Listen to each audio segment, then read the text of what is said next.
नमस्कार साथियों, आप सभी के बीच में अपनी नई कविता लेके आया हूँ। कविता की बोल है, चलना पड़ेगा, चलना पड़ेगा। ये जीवन काल अजीब है, एक बार दौड़ना पड़ेगा। ये जीवन काल अजीब है, एक बार दौड़ना पड़ेगा। अपने तकदीर के लिए ही थोड़ा सही चलना पड़ेगा, थोड़ा सही चलना पड़ेगा। महफिल सजी नहीं है, हमें तो संवारना पड़ेगा। महफिल सजी नहीं है, हमें तो संवारना पड़ेगा। वक्त चाहे खिलाफ हो, प्रयास तो करना पड़ेगा, प्रयास तो करना पड़ेगा, प्रयास तो करना पड़ेगा। अरे हार कर क्यों बैठा है, राहगीर तुझे चलना पड़ेगा। अरे हार कर क्यों बैठा है, राहगीर तुझे चलना पड़ेगा। अगर नदी पार करना है तो मुसाफिर तैरना पड़ेगा, मुसाफिर तैरना पड़ेगा।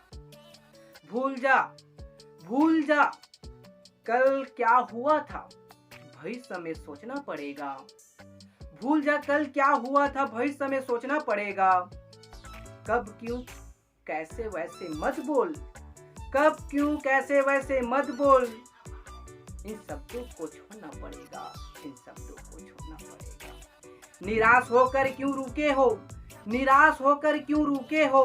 धैर्य से आगे बढ़ना पड़ेगा।